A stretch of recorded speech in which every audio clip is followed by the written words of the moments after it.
Enumeration అంది కూడా అయిపోయినట్టే కదా విని? Enumeration was completed, sir. 10 to 12 houses were locked, sir. So we are only waiting for them. Otherwise, ఎంతమంది?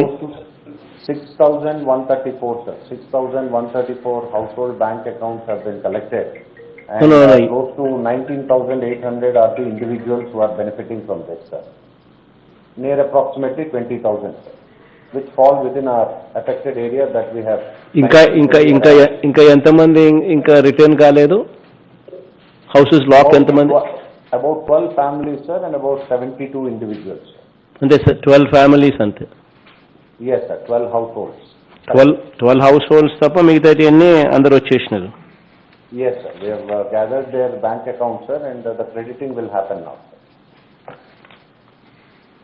సో మొత్తము సంఖ్య 19,893. That's right, sir. ఇంకో 12 మంది ఇల్లులు వాళ్ళు వచ్చిన తర్వాత వాళ్ళకి ఇస్తారు? Yes, sir. Yes, sir. Okay. In fact ఈ ఇన్సిడెంట్ అయితే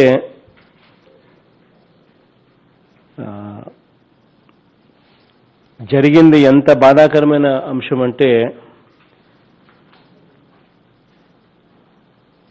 అటువంటి ఇన్సిడెంట్ జరిగిన బహుశా ఎక్కడా కూడా జరగకూడదు అసలు. కానీ ఎక్కడైనా కూడా ఇటువంటి ఇన్సిడెంట్లు జరిగితే ప్రభుత్వం అన్నది ఎలా స్పందించాలి అన్నది గతంలో ఎన్నో సందర్భాల్లో నేను ప్రతిపక్షంలో ఉన్నప్పుడు I've seen. There was an ఓఎన్జీసీకి సంబంధించి గ్యాస్ లీకేజ్. 22 మంది కాలిపోయినారు. అసలు గ్యాస్ లీక్ కావడము, గ్రామాలలో నుంచి ఆ పైపుల్లో నుంచి, గ్రామాల కింద నుంచి వెళ్తా ఉన్న పైపులో నుంచి గ్యాస్ లీక్ కావడం, 22 మంది కాలి చనిపోవడం. ఇన్ఫ్యాక్ట్ నేను ప్రతిపక్షంలో ఉన్నప్పుడు ఆ ఊర్లకు వెంటనే జరిగినప్పుడు పోయా. అంటే నాకు అనిపించింది, అసలు ఇటువంటి ఇన్సిడెంట్ ఏదైనా జరిగితే రాష్ట్రం ఎలా స్పందించాలి, అసలు ఇటువంటి ఇన్సిడెంట్ ఏదైనా కంపెనీ ఏదైనా జరిగితే, ఏదైనా కంపెనీ ఇలాంటి ఇన్సిడెంట్ చేస్తే ఆ కంపెనీకి ఎటువంటి శిక్ష వేస్తే ఇటువంటివి మళ్ళీ వాళ్ళు పునరావృతం కాకుండా చూసే పరిస్థితి వస్తుంది అని చెప్పి నిజంగా నాకు అనిపించింది. ఆ రోజుల్లో కాంపన్సేషన్ ఎంత ఇచ్చినారు అని అంటే, ఓఎన్జీసీ సంస్థ 20 లక్షలు ఇచ్చింది చనిపోయిన కుటుంబానికి. కేంద్ర ప్రభుత్వం 3 లక్షలు ఇచ్చినట్టుంది. రాష్ట్ర ప్రభుత్వం 2 లక్షలు ఇచ్చింది. మొత్తం కలిపి 25 లక్షలు ఇచ్చినారు చనిపోయిన కుటుంబాలకు. ఆ రోజు నేను అన్నా, అసలు ఇటువంటి ఇన్సిడెంట్ ఏదైనా జరిగితే మళ్ళీ పునరావృతం కాకుండా, ఇటువంటి ఇన్సిడెంట్ ఏదైనా మళ్ళీ పునరావృతం కాకుండా జరగాలి అని అంటే ఆ చిత్తశుద్ధి ఉంటే, అలా జరగకూడదు అని చెప్పి చిత్తశుద్ధి ఉంటే, మనం వేసే పెనాల్టీ ఏ స్థాయిలో ఉండాలి అని అంటే, అటువంటిది ఏదైనా జరిగినప్పుడు ఆ పెనాల్టీ ఎంత సివియర్గా ఉంటాయి అన్న సంగతి ఆ కంపెనీ యాజమాన్యాలకు మనసులో ఉంటే, అటువంటి జరగకుండా చూసుకునే దానికోసం వాళ్ళు జాగ్రత్తలు తీసుకునే కార్యక్రమం ఎక్కువగా తీసుకుంటారు. అటువంటి పరిస్థితి ఉన్నా కూడా ఆ రోజు నేను అన్నా, ఇటువంటి ఇన్సిడెంటే ఎక్కడైనా విదేశాల్లో జరిగితే, ఏదన్నా వెస్టర్న్ వరల్డ్లో జరిగితే వాళ్ళు ఇచ్చే కాంపన్సేషన్ ఏ లెవెల్లో ఉంటుంది అని అంటే షాక్ కొట్టే మాదిరిగా ఉంటుంది. మన రాష్ట్రంలో మనం ఇచ్చే కాంపన్సేషన్ ఏ స్థాయిలో ఉందో ఒక్కసారి పాలకులు ఆలోచన చేయాలి అని చెప్పి ఆ రోజే నేను ₹1,00,00,000 డిమాండ్ చేసిన 2014లో, if my memory goes right, ONGC ఇన్సిడెంట్లో. మళ్ళీ ఎప్పుడైతే ఈ గ్యాస్కి సంబంధించి అటువంటి ఇన్సిడెంటే ఈ ఎల్జీ పాలిమర్స్ కంపెనీలో మే 7వ తారీఖున జరిగినప్పుడు నిజంగా నాకు మళ్ళా అదే గుర్తుకొచ్చింది. ఆ రోజు జరిగిన సన్నివేశమే, ఆ రోజు జరిగిన విషయాలే నా మనసుకు నిజంగా మళ్ళా కదిలాయి. ఒక మనిషి ప్రాణం విలువ ఎలా ఎంత అన్నది కన్నా కూడా ఇటువంటి ఇన్సిడెంట్ జరగకుండా చూసుకోవడం అన్నది ఎంత ఇంపార్టెంట్ అన్నది నిజంగా అర్థం కావాల్సిన విషయం. అందుకనే ఇది జరగగానే బహుశా మనం స్పందించినంత అంత స్పీడ్గా ఈ ఇన్సిడెంట్లో మనం స్పందించినంత అంత స్పీడ్గా బహుశా ఎక్కడా కూడా జరగదేమో. ఇన్ఫ్యాక్ట్ ఇన్సిడెంట్ జరిగిన వెంటనే, రిపోర్ట్ మనకు అందిన వెంటనే I should appreciate all the officials మీరు స్పందించిన తీరుకు. ఇన్సిడెంట్ జరిగిన వెంటనే తెల్లవారుజామున 4:30 గంటలకే collector was there at the site, commissioner was at the site. Almost నాకున్న రిపోర్ట్స్ ప్రకారం దాదాపుగా 110 ambulances were immediately present at the site. And 4:30 గంటల నుంచి 4:30 తెల్లవారుజామునికే అధికారులందరూ అక్కడికి ఉండడము, 2 గంటల్లోనే అసలు టోటల్గా ఊరునంతటినీ కూడా ఎవాక్యువేట్ చేయడము, దాదాపుగా కొన్ని వందల మందిని హాస్పిటల్స్లోకి వెంటనే కూడా చేర్చడము అన్నది నిజంగా ఆ ఇన్సిడెంట్ జరిగిన తీరును, ఆ ఇన్సిడెంట్లో మనం సీరియస్గా తీసుకున్న తీరును అది that shows. That's itself is a showcase. I should appreciate all the officers for collector దగ్గర నుంచి, పోలీసుల దగ్గర నుంచి, హెల్త్ వర్కర్స్ దగ్గర నుంచి, డాక్టర్స్ దగ్గర అందరినీ కూడా, మీరందరికీ కూడా you require you require very strong commendation for what you have done. In fact, I appreciate all of you for what you've done. In fact, the incident ఏదైనా వెస్టర్న్ వరల్డ్లో జరిగితే ఏ రకంగా స్పందిస్తామో బహుశా నాకైతే తెలియదు, కానీ మనం స్పందించిన తీరు మాత్రం ఏ వెస్టర్న్ వరల్డ్లో స్పందించే తీరు కన్నా కూడా ఏమాత్రం కూడా తీసిపోని విధంగా కూడా మనం స్పందించామని చెప్పి కూడా గర్వంగా నేను చెప్పగలుగుతున్నా ప్రతి బాధితునికి కూడా. ఆ ఇన్సిడెంట్ జరిగిన వెంటనే మన అధికారులు స్పందించిన తీరైతేనేమి, మనం కూడా ఇటువంటి ఇన్సిడెంట్ ఏదైనా జరిగితే ఏ రకంగా ప్రభుత్వం అన్నది ఏ రకంగా స్పందించాలన్న దానికి కూడా ఒక సంకేతం పంపించడం.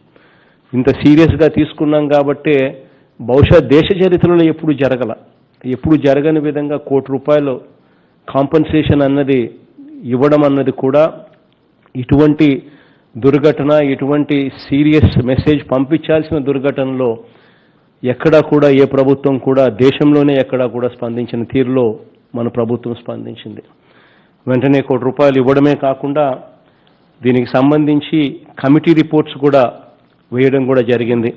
ఇన్ఫ్యాక్ట్ ఆ కమిటీ రిపోర్ట్స్ కూడా దాదాపుగా చూస్తే almost we've constituted a committee on ఈ ఇన్సిడెంట్ జరిగిన వెంటనే ఒక మెడికల్ ఎక్స్పర్ట్ కమిటీ 10 మంది డాక్టర్ల చేత వెంటనే కమిటీ కూడా యుద్ధ ప్రాతిపదికన కాన్స్టిట్యూట్ చేయడమే కాకుండా crucial medical test, appropriate health care కూడా ఫాలోఅప్లో కూడా పెట్టే కార్యక్రమం దిశగా చేశారు. అదొకటే కాకుండా ఇటువంటి ఇన్సిడెంట్లకు సంబంధించి ఏదైనా మనం యాక్షన్ తీసుకోవాలి అని అంటే నిజం అనేది మనకు తెలియాలి. ఆ నిజం అన్నది తెలుసుకునేదానికి, ఇటువంటి ఇన్సిడెంట్ ఏదైనా పునరావృతం కాకుండా చూసుకునే దానికోసం కూడా ఏం చేయాలనే విషయం మీద వెంటనే ఒక స్టేట్ లెవెల్లో కూడా ఇటువంటి incident state level enquiry committee కూడా కాన్స్టిట్యూట్ చేయడం జరిగింది.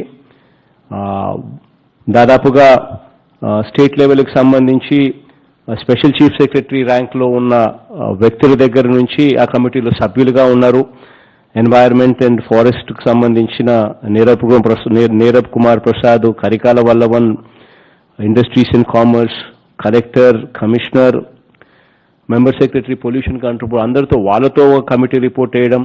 దాని తర్వాత మళ్ళీ డిస్ట్రిక్ట్ కమిటీ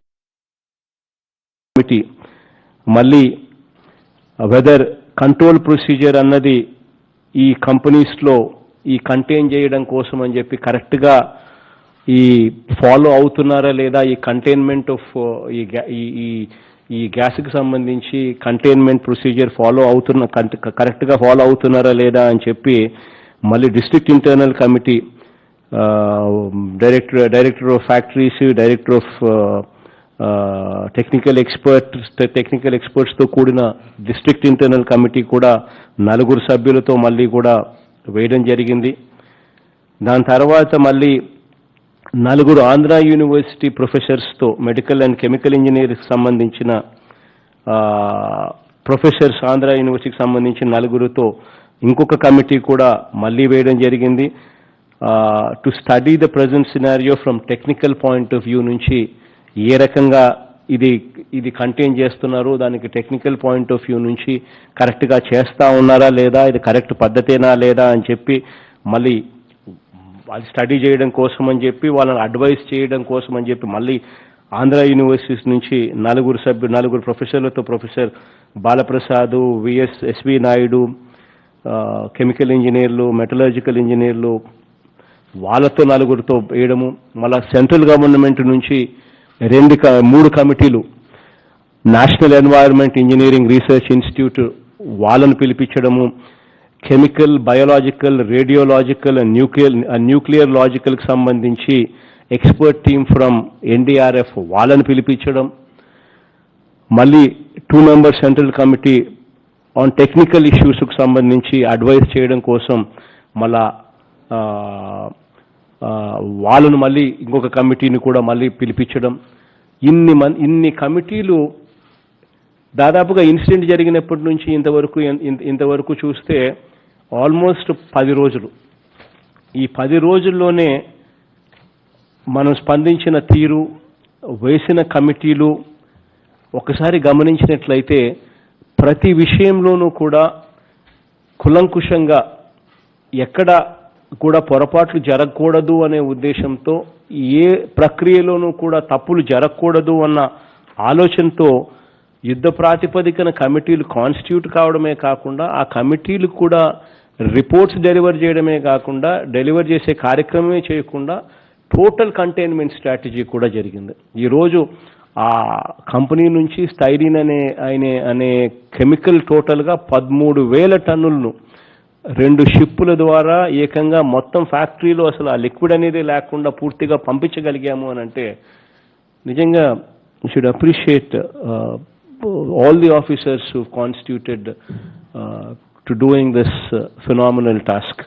అందరికీ కూడా నిజంగా ఈ గొప్ప కార్యక్రమం బాగా చేశారని చెప్పి కూడా మీ అందరికీ కూడా మనస్ఫూర్తిగా అభినందనలు కూడా తెలుపుతా ఉన్నా.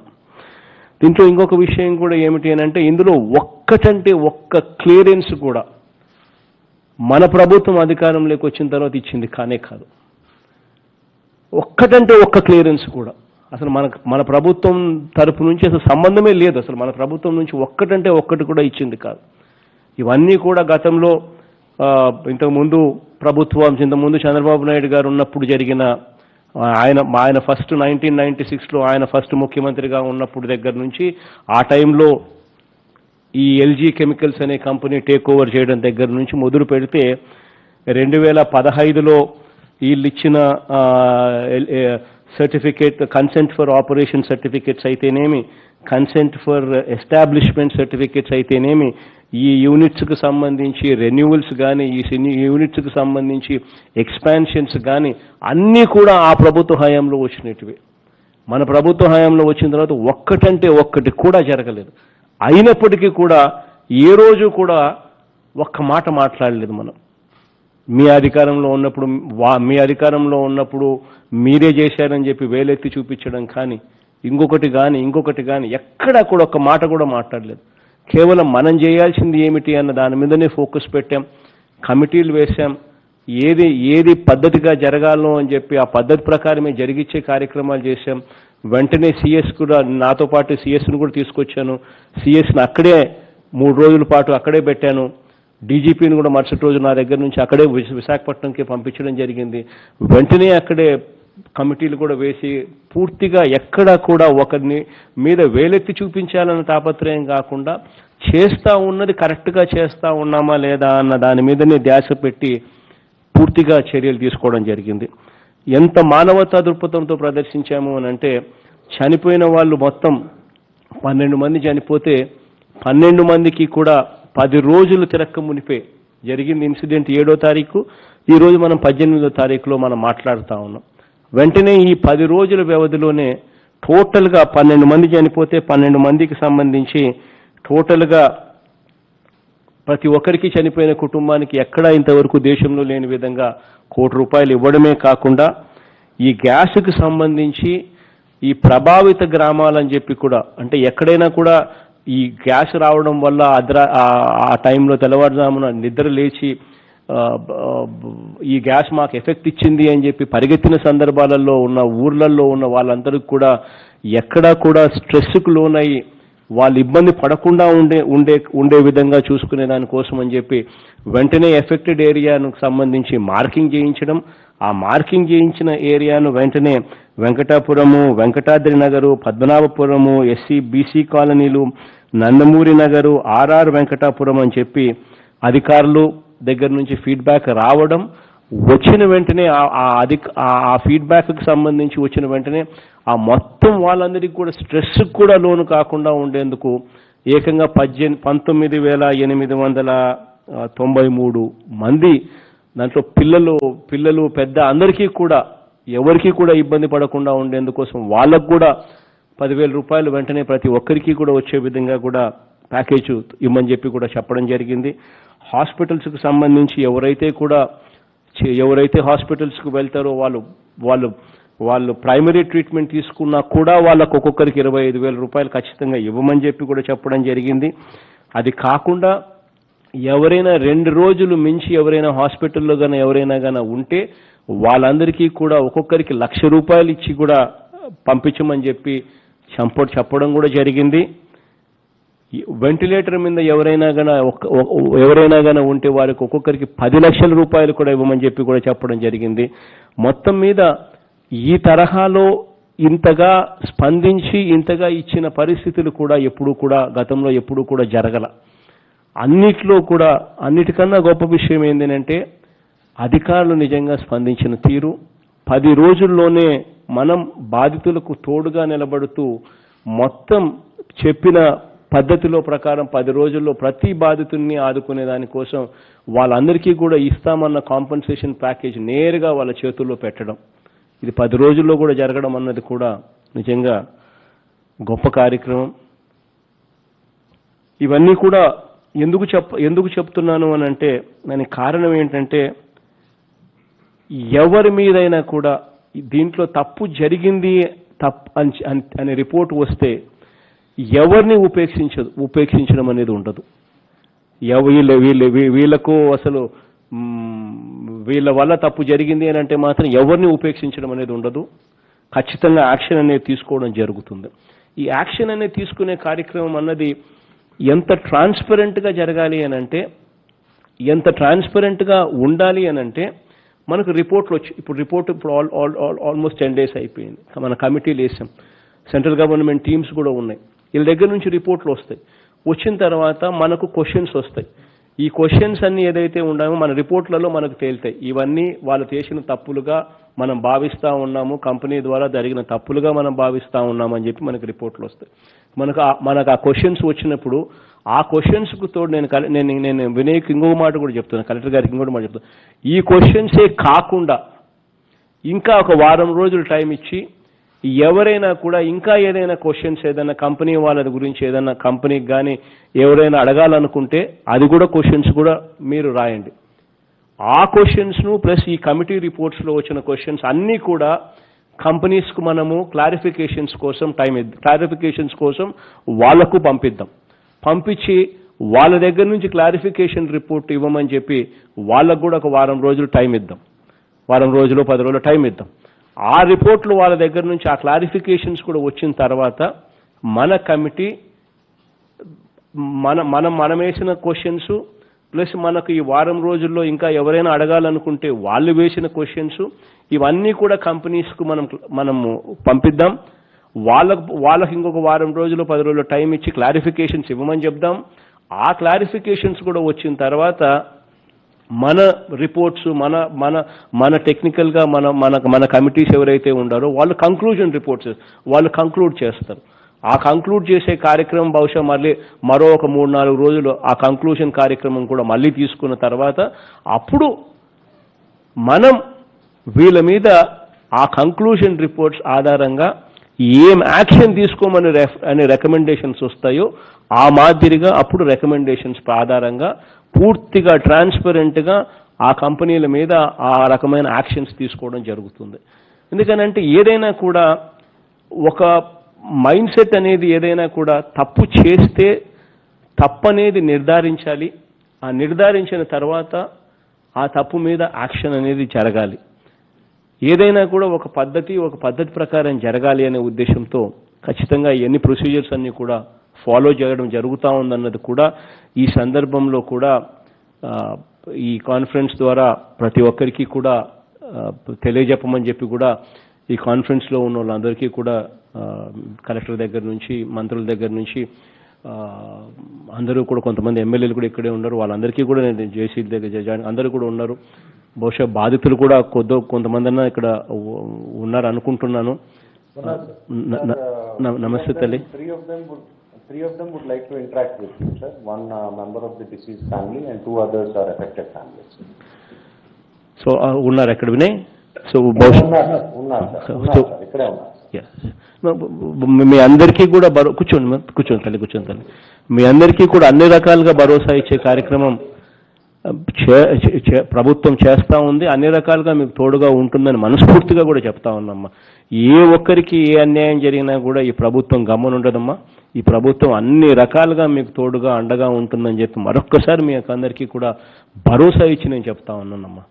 పూర్తిగా మనసులో మీరు పెట్టుకోండి. మీ బిడ్డే ముఖ్యమంత్రి స్థానంలో కూర్చున్నాడు. మీ ఇంట్లో మీ బిడ్డే కూర్చొని ఉన్నాడు ఈ స్థానంలో. ఏ ఒక్కరికి అన్యాయం జరగనేనమ్మా. ఏ యాక్షన్ తీసుకోవాలన్నా కూడా ఏ మాత్రం కూడా వెనకడుగు వేయకోకుండా ఖచ్చితంగా అందరి మీద చేయాల్సిన యాక్షన్ ఖచ్చితంగా తీసుకుంటాం. కాంపన్సేషన్ పరంగా కూడా ఏ ఒక్కరు కూడా ఇబ్బంది పడకుండా ఉండేదానికోసం అని చెప్పి కేవలం 10 రోజుల్లోనే పూర్తిగా మీ అందరికీ కూడా మంచి జరగాలని మనస్ఫూర్తిగా కోరుకుంటూ అందించే కార్యక్రమం చేస్తూ ఉన్నాం. అక్కడే మీ గ్రామాలలోనే ఒక మంచి హాస్పిటల్ కూడా కట్టించమని చెప్పిన, ఒక మంచి క్లినిక్ను కూడా కట్టించమని చెప్పినాను. ఆ మంచి క్లినిక్ కట్టించడమే కాకుండా దాంట్లో డాక్టర్స్ను కూడా అక్కడే పెట్టమని చెప్పిన. ఆ మొత్తం 20,000 మంది గ్రామస్తులందరికీ కూడా health cards, separate health cards ఒకటి ఇవ్వమని చెప్పినాను. వాళ్ళ హెల్త్ను కూడా పీరియాడికల్గా మానిటర్ కూడా చేయమని చెప్పి కూడా చెప్తా ఉన్నాను. అన్ని రకాలుగా తోడుగా ఉంటామమ్మా. మీకు దాని గురించి నేను పూర్తిగా భరోసా ఇస్తా ఉన్నాను. అక్కడ మళ్ళీ అదే కంపెనీ మళ్ళీ అదే యాక్టివిటీస్ అక్కడ చేసే పరిస్థితి కూడా ఖచ్చితంగా రానీను. అందుకోసమే వాళ్ళు రా మెటీరియల్ కూడా మొత్తం స్టైరీన్ కూడా మొత్తం కూడా పంపించే కార్యక్రమం కూడా ఎన్నిక చేసేస్తాం. వాళ్ళను అది కూడా తీసేచ్చే కార్యక్రమం చేసే కార్యక్రమం ఆల్రెడీ స్టైరీన్ కూడా ఎన్నిక కూడా పంపించాం. అన్ని రకాలుగా భరోసా ఇస్తానమ్మా. మీకు అన్ని రకాలుగా తోడుగా ఉంటా. ఈరోజు ఇది అయిపోయిన వెంటనే గ్రామ వాలంటీర్ కూడా మీ ఇండ్ల దగ్గరికి వచ్చి మీ అందరికీ కూడా మీకు అందిందా లేదా అని చెప్పి కూడా ప్రతి ఒక్కరిని కూడా అడిగి తెలుసుకుని ప్రతి ఒక్కరి దగ్గర నుంచి అక్నాలెడ్జ్మెంట్ స్లిప్ కూడా తీసుకోమని చెప్పి కూడా చెప్తా ఉన్నాం. సో దట్ ప్రతి ఇంటికి వాళ్ళు వెళ్ళి అందిందా లేదా అని చెప్పి ప్రతి ఒక్కరితో కూడా మాట్లాడి అందిన తర్వాత వాళ్ళు అక్నాలెడ్జ్మెంట్ ఇస్తే అక్నాలెడ్జ్మెంట్ స్లిప్ కూడా కలెక్టర్ దాన్ని పొందుపరిచి మళ్ళీ మాకు ఇన్ఫార్మ్ చేయమని చెప్పి కూడా కలెక్టర్ గారికి ఆదేశాలు కూడా ఇవ్వడం జరిగింది. సో వాలంటీర్లు కూడా వచ్చి ప్రతి ఇంటికి వచ్చి క్రాస్ చెక్ కూడా చేసుకుంటారమ్మా. అన్ని రకాలుగా తోడుగా ఉంటామని మరొక్కసారి భరోసా ఇస్తూ చెక్కులు కూడా అది కూడా వెంటనే నేను కంప్యూటర్ కూడా నొక్కేస్తాను. అది కూడా ఐపీ చేసేయండి. ఎవరైనా ఏదైనా అడగాలనుకుంటే, ఎవరైనా ఏదైనా మాట్లాడాలనుకుంటే బాధితులు కూడా ఉన్నారని చెప్పి మీరు చెప్తున్నారు కాబట్టి anybody is free to ask. నేను ఏదైనా చెప్పాలనుకుంటే తప్పకుండా చెప్తాను. సార్ కూర్చొని తల్లి కూర్చొని మాట్లాడమా. Sushila sir, she's Meka Sushila. She lost her husband sir. So she's from Venkatadri garden sir. ఆ ఫ్యాక్టరీ పక్కనే ఉండే కాలనీ సార్. కూర్చొని మాట్లాడమా. కూర్చొని మా వారు నేను 2 సంవత్సరాలుగా చక్కగా ఉన్నానండి. ఈ మిస్టేక్ జరగటం వల్ల ఆయన స్పాట్లోనే పోయారండి. నేను అపోలో హాస్పిటల్లో 4 days ట్రీట్మెంట్ పొందారండి. చాలా బాగా ట్రీట్మెంట్ చేశారండి. జగన్మోహన్ రెడ్డి గారు చేయమన్నారమ్మా అని చెప్పారండి. నేను చాలా చక్కగా ఇంటికి వచ్చానండి. మీరు నా బిడ్డే అనుకుంటున్నానండి. నాకు ఇంత కష్టం వచ్చినందుకు మీరే వచ్చి స్వయంగా నాకు ఆదుకున్నట్టుగా నేను ఆనందంగా ఫీల్ అవుతున్నానండి. కానీ ఇప్పుడు నేను ఆ ఇంటికి వెళ్ళి ఉండాలంటే ఒంటరిగా ఉండలేనండి. నా పిల్లలు ఎవరు వచ్చి నాకు తోడుగా ఉండే పరిస్థితి లేదు. అంచేత నా పెద్ద మనవడు, నాకు 2 ఆడపిల్లలేనండి. పెద్ద మనవడిని ఇంట్లో పెట్టుకుని ఎంటెక్ వరకు చదివించుకున్నానండి. ఆ అబ్బాయి నాకు తోడుగా ఉంటాడని తీసుకెళ్ళి ఉద్యోగం ఏంటంటే ఆ అబ్బాయికి నేను ఇంట్లో పెట్టుకుని ఆకలి జీవితం ప్రశాంతంగా గడపాలని కోరుకుంటున్నానండి. అంచేత ఆ అబ్బాయికి దయచేసి నా విన్నపం మీరు మన్నించి నా మనోడికి ఒక జాబ్ వేయించండి. ఎంటెక్ పాస్ అయ్యింది. Vinay, what seems to be the issue Vinay? సరిగ్గా వినపల్లా? Yes, sir. అంటే ఆవిడ బేసిక్గా we have deposited as per the governments decision, sir. We have given 1 crore to her as immediate relief, sir. ఆవిడ మనవడు ఉన్నారు, సార్. ఇప్పుడు her husband passed away, so she has 2 daughters, sir. So she is actually one of the grand son stays with her, sir. ఆ grand son MTech చేశారు, sir. అతనికి ఏదైనా job అవకాశం ఉంటే ప్రొవైడ్ చేయమంటున్నారు, sir. So that she cannot stay alone. అతనితోనే ఉండాలి, sir. మనవాడు ఆ 12 కుటుంబాలు ఎవరైతే చనిపోయినారో వాళ్ళకు ప్రతి ఒక్కరికి కూడా ఖచ్చితంగా హామీ ఇవ్వండి Vinay. We will take them somewhere. అవసరమైతే మన గ్రామ సెక్రటేరియట్కు సంబంధించి ఎనీవే నోటిఫికేషన్స్ ఇస్తూ ఉన్నాము. ఇంకా కొన్ని చోట్ల ప్యాక్ చేసి, ఇంకా కొన్ని చోట్ల ఆల్మోస్ట్ కొన్ని ఉద్యోగాలు 15,000 ఉద్యోగాలు ఇంకా ప్యాక్ చేయబోతా ఉన్నాము. అక్కడ ఏదన్నా ఏదో దాంట్లో ఏదైనా పెట్టించే కార్యక్రమం కూడా ఖచ్చితంగా చేస్తాం. దానికి కావాలంటే we will give some kind of an exemption they can be recruited there అని చెప్పి, దానికి you just send the proposal. Will make sure that those arrangements are done. Will take care. అని ఖచ్చితంగా చేసి పెడతాం. ఇంకెవరైనా మాట్లాడాల్సి? Thank you. ఇచ్చిన పారితోషికం 1 కోటి రూపాయలు అందినాయండి. హాస్పిటల్లో కూడా చెక్ కూడా ఇచ్చారండి 1 lakh. దానివల్ల నాకు చాలా సంతోషంగా ఉందండి, భరోసాగా ఉన్నానండి. అంచేత నా మనవాడికి జాబ్ మాత్రం ఇస్తే నేను ఇంకా సంతోషంగా ఈ ఆఖరి జీవితం గడుపుతానని మీకు పదే తప్పకుండా చేస్తాను. Sir Parameswari sir, she is one of the members of the affected family, sir. She is from SCBC colony, sir, one of the colonies in that neighbour.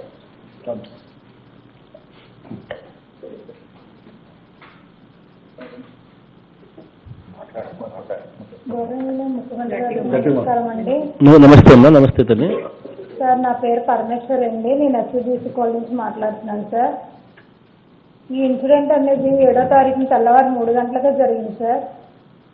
జరిగిన 1/2 hour వరకు మాకు అసలు ఏం జరిగిందో తెలియదు, సార్. తెల్లవారు ఇలా ఇంకా నిద్దట్లోనే లేవగానే చూస్తే మొత్తం వాసన, సార్. అంతా మొత్తం అందరూ గోల్ చేసుకుంటూ ఇదంతా పర్యటనకుంటూ వెళ్ళిపోతున్నారు, సార్. ఏంటి ఇలా అయింది, ఏమైంది, అసలు ఎక్కడ గ్యాస్, ఏంటి వాసన అనుకోండి. మేము ఇంట్లో గ్యాస్ ఏదో అనుకున్నాం కానీ సార్, కంపెనీ గ్యాస్ అనుకోలేదు, సార్.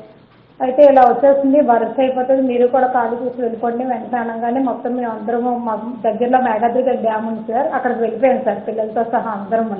అసలు ఇంటికి తాళాలు అలాంటివి ఏమీ వేయలేదు, sir.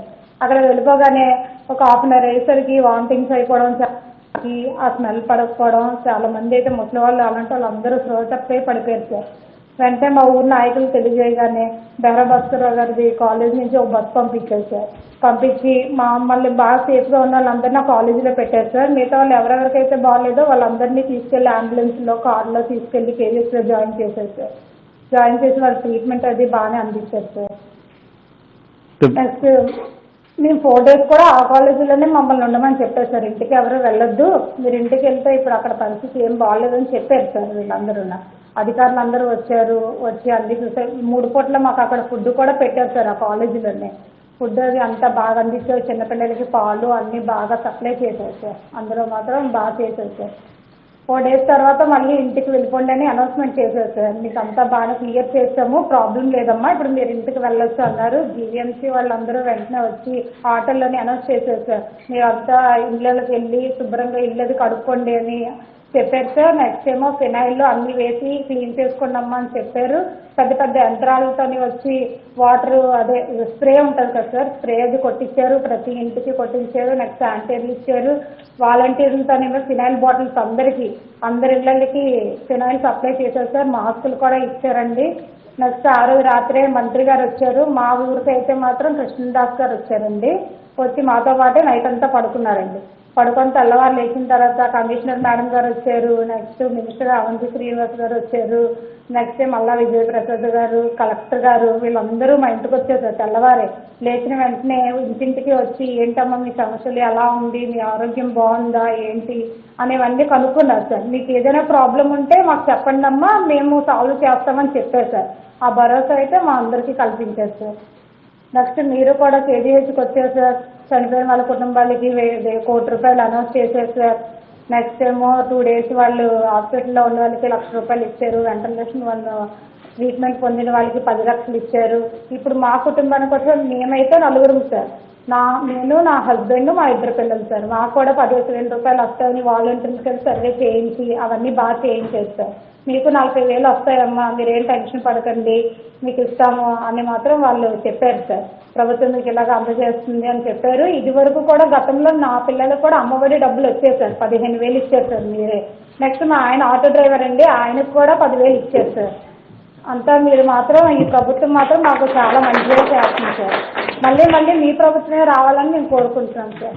Thank you sir. Thank you. Thank you sir. Sir, one more last person, sir. His name is Gangaraju, sir. He is from Padmanabhapuram. కొంచెం brief గా మాట్లాడండి, ఎక్కువ టైం లేదు సార్. నమస్తే గంగారాజు.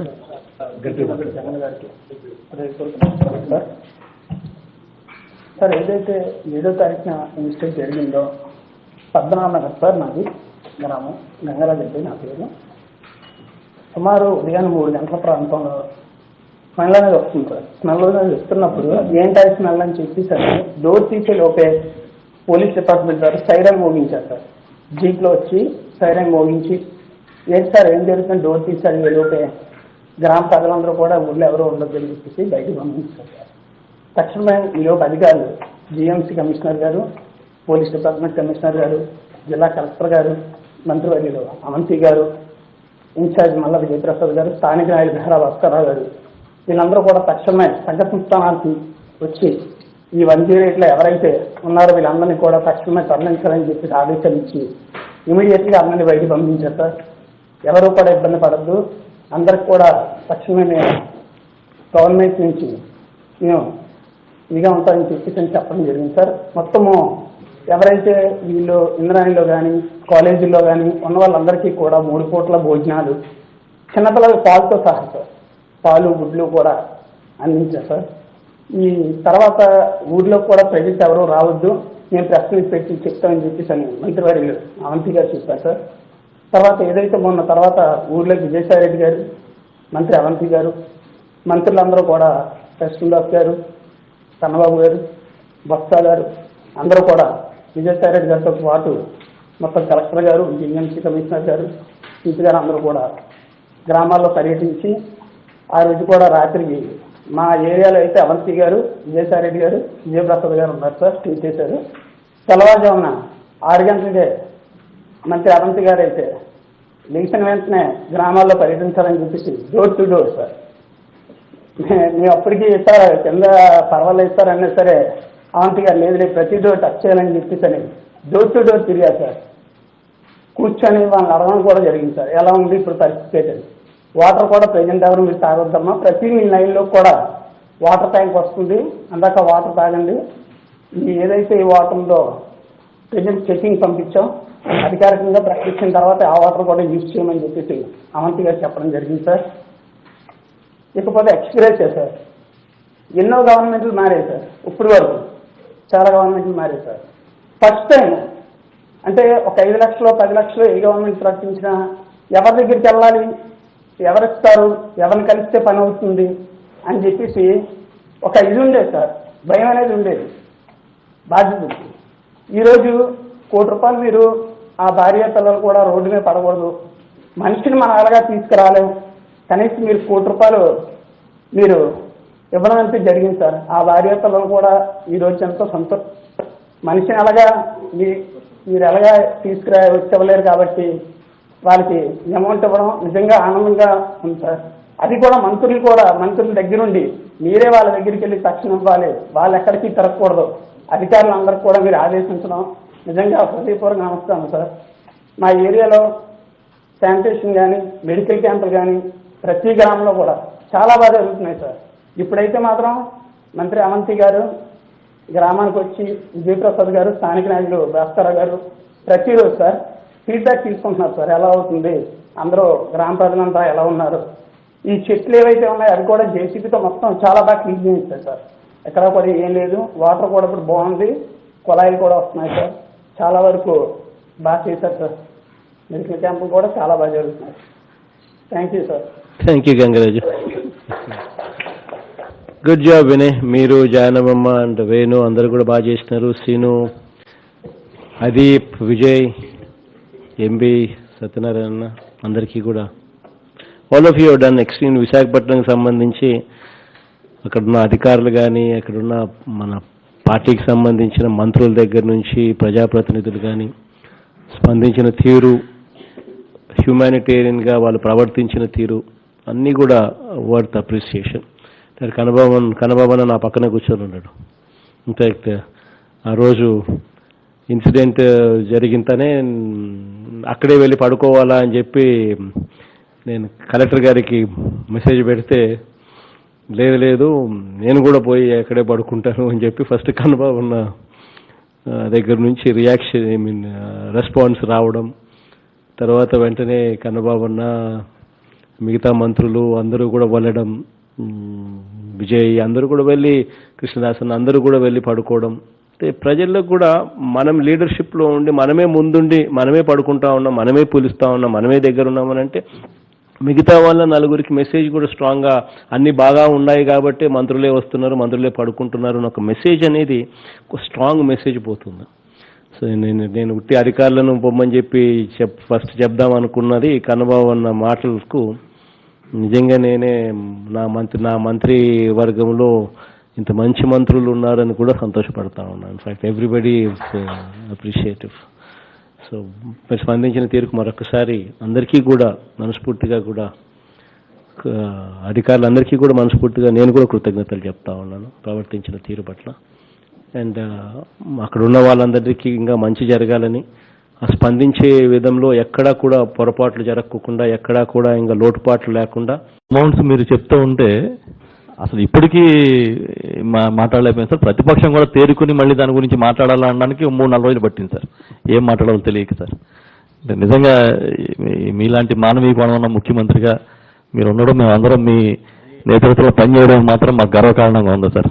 మేము కూడా మీకు మనస్ఫూర్తి కృతజ్ఞతలు తెలియజేస్తున్నాం సార్.